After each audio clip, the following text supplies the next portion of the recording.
Olá, sejam bem-vindos. Este nosso encontro é baseado no caderno de estudos número 6, elaborado pelo professor Dr. Marcelo Lessa, que é o idealizador e mentor do projeto INAC Turbo.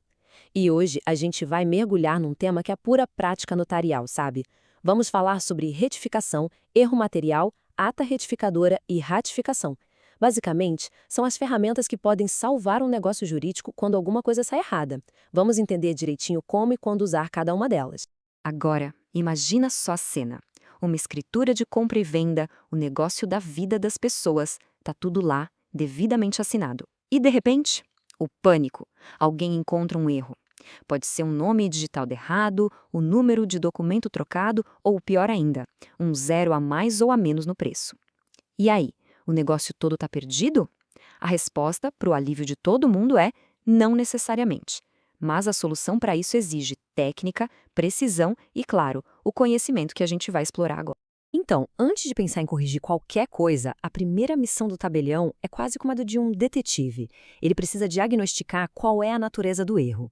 Porque, olha, no universo notarial existem basicamente dois tipos de falhas, e confundir uma com a outra pode ser um erro tão grave quanto o original. E aqui está a distinção que define tudo. De um lado, a gente tem o erro material. Pensa numa falha mecânica, sabe? Um lapso de digitação. É aquele erro óbvio, que a doutrina até chama de perceptível primo icto, ou seja, que a gente vê de cara. Ele não afeta a essência do negócio. Agora, do outro lado, e bem mais perigoso, está o erro substancial. Esse sim é um vício que atinge o coração do acordo. O objeto, o preço, as condições. É um erro que, se as partes soubessem, o negócio simplesmente não teria acontecido. E para corrigir esse tipo de problema, bom, aí o caminho é completamente diferente. Ok, com o diagnóstico em mãos, o tabelião abre a sua caixa de ferramentas. E não é exagero, é como um cirurgião. Ele precisa escolher o instrumento certinho para o trabalho. Usar a ferramenta errada não só deixa de corrigir, como pode até invalidar o ato inteiro. Então, vamos conhecer essas ferramentas. A primeira ferramenta é a mais rápida de todas, a famosa expressão em tempo. Imagina só, o tabelião está lá, lendo a escritura para as partes, antes de qualquer um assinar, e alguém percebe um erro. Sem drama, sem precisar reimprimir nada. Eles simplesmente adicionam no final, em tempo. Onde se lê João da Sila, leia-se João da Silva. Dou fé. Todo mundo assina e pronto, resolvido. Mas aqui está o segredo, é o timing. Essa ferramenta só vale antes da primeira assinatura. Depois que assinou, já era, ela se torna inútil. Mas e se o erro só for notado depois que todo mundo já foi embora? Para esses casos de erros materiais evidentes, o tabelião usa a ata retificadora. E aqui vem o ponto-chave. Esse é um ato unilateral do tabelião. Ele não precisa chamar as partes de volta. E por que isso? Porque ele não está mudando a vontade delas. Ele só está corrigindo um erro objetivo, como um número de RG ou uma letra no nome, algo que ele pode comprovar com um documento que já está lá arquivado. É a precisão de um bisturi, consertando a forma sem tocar na substância. Agora, e se o erro for substancial? Se o preço está errado ou se uma cláusula super importante foi omitida? Aí, o bisturi não adianta. A gente precisa de uma cirurgia maior, a escritura de reartificação. O nome já entrega, né?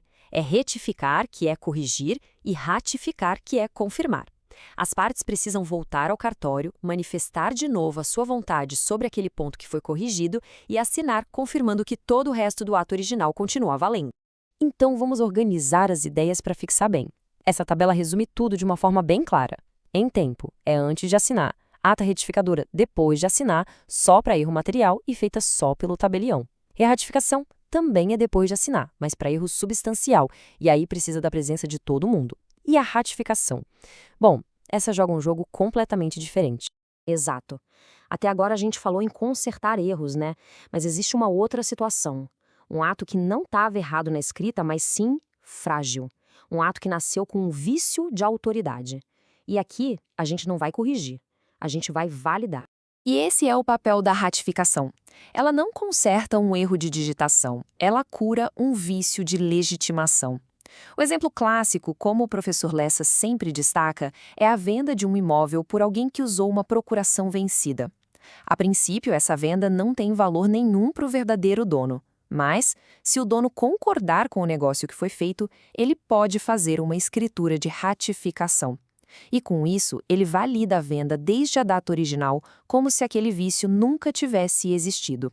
O efeito é o que a gente chama de ex-tunc, ou seja, ele retroage no tempo.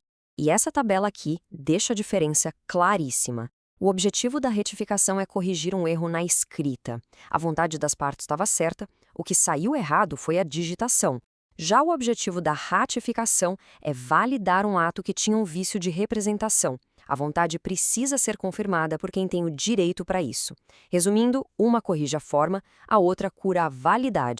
Agora que a gente já conhece as ferramentas, vamos para um teste prático, uma situação clássica daquelas famosas pegadinhas da FGV que testa se o conceito fundamental foi mesmo entendido. A situação é a seguinte: na escritura, o preço de venda de um imóvel saiu como R$ 50 mil, mas o correto, o que foi combinado, era 500 mil. Foi um erro claro de digitação, faltou um zero. A pergunta que não quer calar é: o tabelião, percebendo o próprio erro, pode simplesmente fazer uma ata retificadora por conta própria para consertar o valor? A resposta é um sonoro e categórico não. E por que não? Ué, mas não foi só um erro de digitação? Sim, a causa foi um erro de digitação. Mas o elemento que foi afetado, o preço, é a alma de uma compra e venda. Mudar o preço, mesmo que seja para corrigir um lapso, afeta diretamente o patrimônio das partes e tem consequências tributárias seríssimas. Por isso, ele é considerado um erro substancial e não pode, de jeito nenhum, ser corrigido unilateralmente. A única saída correta é a escritura de re-ratificação, com a presença e assinatura de todo mundo. Essa é a grande lição. Nem todo erro de digitação é meramente material. Mas por que existe todo esse aparato para corrigir atos? Por que o sistema não simplesmente joga fora o documento com erro e manda fazer um novo do zero? A resposta para isso está num princípio fundamental do direito. É o princípio da conservação dos atos. A lógica por trás dele é simples e muito poderosa. Anular um negócio jurídico por causa de uma falha que pode ser consertada gera muito mais instabilidade e prejuízo do que o próprio erro. O direito prefere sempre aproveitar o que foi feito, corrigindo as falhas, para proteger a vontade das partes e garantir a segurança jurídica. Todas as ferramentas que a gente viu hoje são, no fundo, manifestações desse princípio. Isso nos leva a uma reflexão final muito inspirada na mensagem do professor Lessa. A verdadeira excelência na atividade notarial não está em nunca cometer um erro, afinal, errar é humano. A maestria está em dominar a técnica para identificar cada erro e corrigi-lo com a ferramenta exata, restaurando a verdade e a segurança sem jamais causar um dano maior. Este material foi produzido a partir do conteúdo do projeto ENAC Turbo, sob autoria e orientação do professor Dr. Marcelo Lessa. Se esse conteúdo ajudou de alguma forma, não se esqueça de se inscrever no canal e ativar o sininho das notificações. Assim, o YouTube avisa imediatamente assim que o próximo resumo for liberado. Até a próxima!